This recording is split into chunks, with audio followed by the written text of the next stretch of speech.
you're good. Okay. Whiskey. See. Hello, thank you for attending. Opening sentence is the Battle of Mogadishu was on October 3rd, 1993, marked by intense urban combat and mass casualties exposed the complexity of modern peacekeeping operations, highlighting the challenges of military intervention and civil conflicts.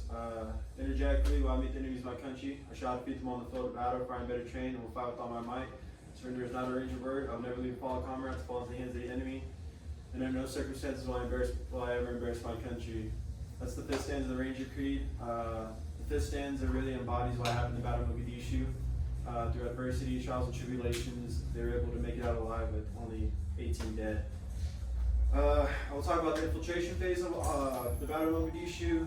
It was supposed to be designed for a swift capture for high-value targets, and then next I will detail the chaotic urban combat during the Battle of Mogadishu that extended the mission far beyond its planned hour. And lastly, I will examine the challenging exfiltration efforts and their lasting impact on the U.S. military strategy. To understand why this mission spiraled from a swift operation into a prolonged ordeal, let's first look into the infil phase that set the stage for chaos. Why Mogadishu matters? Mogadishu really changed the way the military plans. So, the Battle of Mogadishu, there was Task Force Ranger, which was comprised of Delta Force C Squadron, Bravo Company, 3rd Ranger Battalion of 75th Ranger Regiment, and 160th SOAR. They launched a raid on October 3rd, 1993, targeting 2 of General Deeds' lieutenants at the Olympic Hotel in Mogadishu, with the plan to fast rope in, capture the target and exfil within 60 minutes. While capturing the lieutenants went smooth, the mission's rapid escalation revealed the fragility of these assumptions, thrusting U.S. forces into desperate fights for survival. Referring to Britannica, which is one of my sources, stated that Operation Gothic Serpent began, landed from helicopters, and assault group secured the hotel and took 24 prisoners, although ID was absent within that. Next is what happened, Black Hawk Down. Y'all seen the movie, y'all know this. The Battle of Mogadishu erupted into an intense urban combat and helicopter crashes. Within minutes of the infill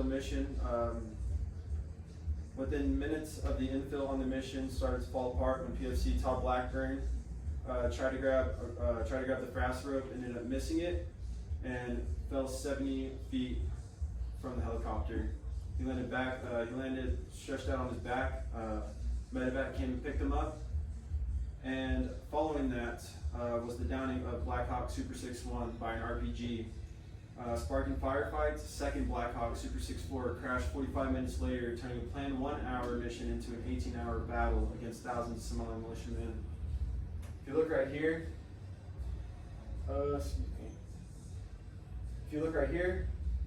this was the first crash site. Sadly, Cliff Wolcott and his co-pilot, Cliff Wolcott and his co-pilot unfortunately died. 2 of the crew members sustained injuries, and 2 Delta Force operators were still had their body intact and were still fighting, even though they were badly injured. PFC Blackburn's severe injury during the fast rope insertion forced an immediate medevac, diverting resources and delaying the convoy's extraction. While shortly after the crash of Super 6-1 triggered heavy militia assaults and roadblocks to block U.S. forces from getting to the crash sites.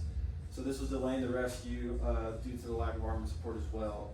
The downing of Super 6-4 and the overwhelming militia response with at least 1,000 to 2,000 fighters overpowered the task defensive's perimeter. With communication breakdowns and anticipated enemy numbers forcing Rangers and Delta operators into a night-long standoff, far exceeding the planned time, which was 1 hour. As the battle rages, the focus shifted to survival and extraction, revealing both the resilience of U.S. forces and high cost of underestimating the enemy. For the exfiltration of Task Force Ranger required a multinational rescue comprised of Malaysians and Pakistanis. They were trying to rescue them. they were caught. They took fire. They picked up only some people, and the rest of the troops had to run at least 2 miles undercover to retreat to the rendezvous point. The exfiltration involved a chaotic 2-mile convoy under fire. To the next one. Battles and lessons learned. With 18 U.S. deaths, 73 wounded, and Black Pass, one of my sources that I looked into, said that the exact number of Somali casualties is not known, but estimated range up to 3,000 to 4,000. The Red Cross estimated that another 200 Somali civilians were killed when they reportedly attacked the Americans. Excuse me.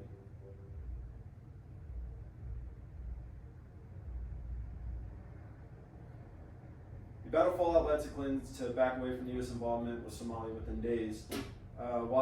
While they figured out how to be better at urban combat training, emphasizing combined arms, better intelligence, and contingency planning for future battles like those in Iraq and Afghanistan. With the dust settled, the Battle of Mogadishu stands as a testament to both courage and need for strategic changes. The Rangers and operators who fought through the night in Mogadishu embodied the Ranger Creed's call to persevere. Their sacrifices remind us that in the middle of conflict, lessons forged in adversity shape a stronger approach to future battles.